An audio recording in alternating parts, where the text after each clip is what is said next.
What is up, everybody? My name is Michael Gardner, and in today's video we're going to talk about how you can best prepare for a meeting of your social media marketing lead. So before that, quick trip to the beach.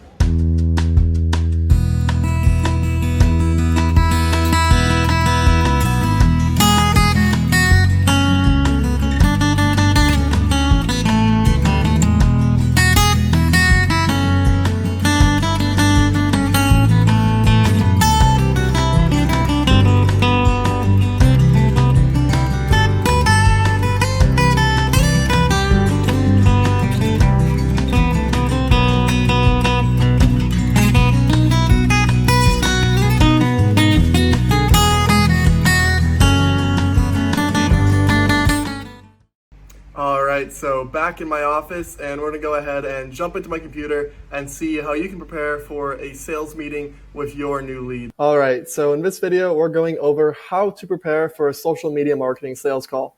Now, when you're first starting in social media marketing, or even after you've already been in this game for a little bit, it can be quite intimidating jumping on a sales call with a brand new client. You want to wonder what they're going to ask. Are we going to ask for case studies? How should I price this? What do I even want to offer them for services? So this video should help you answer some of those questions so you have some more confidence going into your next meeting. So the number one thing that I look to do, if possible, is find something that you can relate personally to the client about. So for example, if you know the client's Instagram, like his personal Instagram or personal Facebook, and he's from your home state, that's something you should mention on the call. If he has a business, let's say, that is a gym and you're passionate about fitness, you want to bring that up. Or maybe you just read his About Us story on his website and he has an ethical mission to give back to orphans, and that's something that you also feel really passionate about. You want to find something, even if it's really small and minute, that you can connect with the client to. Because when you get on a sales call with a client, they sometimes feel like it's a battle, even though it's really not. They're thinking, this person needs to sell me. I don't want to be sold. I want to hear what he has to say, but I don't want to be sold. People don't like to feel like they're really, really being sold. And if you can take that conversation from this is a sales call to this is a conversation that happens to be about sales, not like an aggressive sales call, you're so much more likely to convert the lead. And one of the best ways to do this is to start off with some casual conversation, not just mindless, how are you, or it's just kind of done, quick and done, but find something that you can relate to about their business and actually talk about it for a little bit. Get them to know you as a person. I normally do this for the first 5 to 10 minutes of my sales calls. A good example, if you don't have anything, is ask them why they started their business and why they're passionate about it. Something like that. People love to talk about their businesses, so try to relate on a personal level to the client when you're calling with them. And this is something that's easy to prepare for before. Number 2 is to get an understanding of a service they want and how you would price them. So, for example, a lot of clients know the result they want, but they don't know the services. Like, for example, I've had clients tell me, I want social media management to increase leads. Social media management won't really get you any leads. It will get you engagement and more followers, but it certainly will not get you any more leads. So what you want to do is think about the end result they want and try to suggest services that lead to that end result. Because at the end of the day, your client is coming to you because they want your expertise and your experience. They're not looking, like, they know what they think they want, but what they think they want is not always going to get them the end result. And I find that in general, clients are quite appreciative when you're transparent with this to them, because you're saving them money and also time. So assuming that the services that they ask for match the result they want, you can go ahead and think of maybe some strategies you use for them, and we'll talk about this a bit more on point 4. But for example, if their services they want do not match their end result, think about what services would best provide them that end result. And once you have a good understanding of these services, consider how you would price them. And I generally start a sales call with a range in mind. Like for Facebook, I could go between, say, $750 to $1,500, depending on what the client wants, what their budget is, and what I think I could sell them for. So try to have a general price point where your lowest and your highest that you would take, and going onto the call, that way you don't have to like stutter or think about your pricing. You have it in front of you and you can always refer to it. So the next step, especially if it's an industry that you don't have experience with, or you just want to brush up on your skills, is to look at case studies relevant to their business. Now, this is something that's so simple, but I don't see a lot of agency owners doing it. So I'm going to go ahead and hop into Google and show you exactly what I would look for. So let's say that I have a meeting with someone who has a gym. So I'm going to go ahead and Google and I'm going to look up Facebook ad case study for gym. Very simple, but you'll see what this brings us. A lot of the case studies will actually be by Facebook. In general, I kind of ignore these. Where I look is I look on the YouTube videos that come up here. Facebook ads case study, Facebook ads targeting for gyms, Facebook ads case study. By watching one or two videos, you can get a really in-depth idea of what you should be doing. I mean, you just get past all of the Facebook case studies, you can find other ones on this website, just keep scrolling and look through. And this way you can know exactly what works before you hop on your call. And if your client asks, how do you know this? You can just mention that you were doing your own research and you came across some case studies you'd like to copy. And one other quick tip is at your search, go ahead and put Reddit at the end, because Reddit is a gold mine. So go ahead and put Reddit and you can get a lot of really good information on Reddit. And I would even go so far as just to go on Reddit, go to like a subreddit called gym owners or chiropractors, whatever niche you're in, and look for information on there. This way, going into your sales call, you won't stumble if they ask you for strategy. You'll already know exactly what it is you need to do.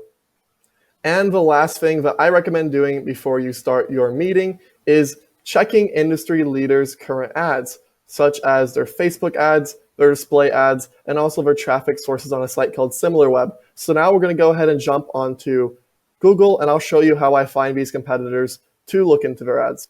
So what I do is I search for niche, for example, gym, and then I put in any big city. That way you can look at major successful businesses that probably have full marketing teams or already have an agency.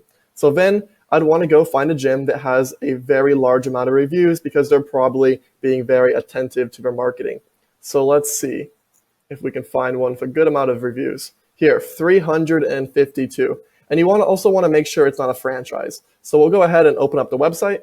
And one thing to note, like this gym, they have a few locations and that's fine. But in general, you want to avoid large franchises. For example, Planet Fitness or Gold's Gym. So now I'm simply going to go onto their Facebook page.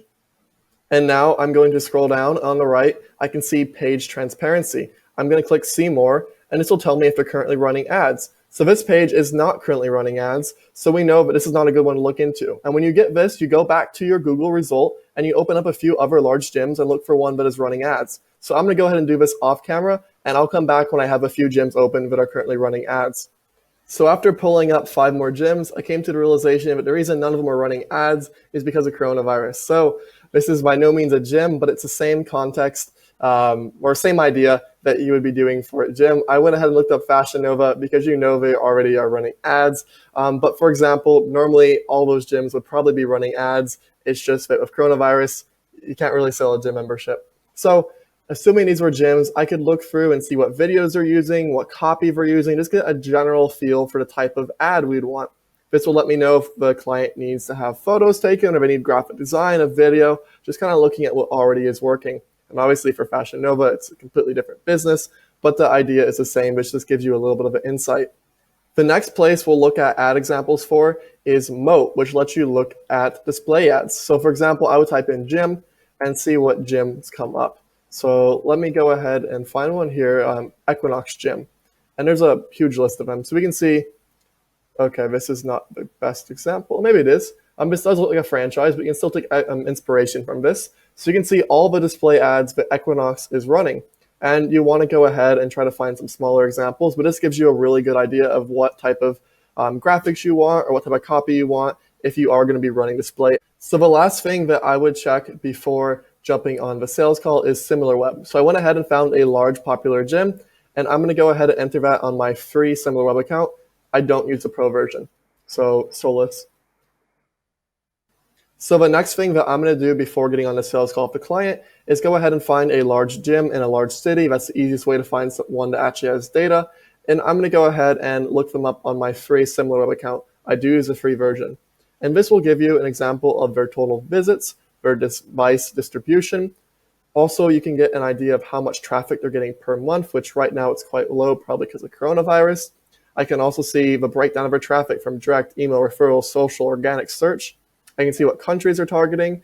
I can see their search terms, their referral sites. So I can see we're getting a lot of traffic from Linktree. So they're probably putting that on some type of social media, which is why the traffic up here does not register from social, because it would be direct because it's a direct link from Linktree.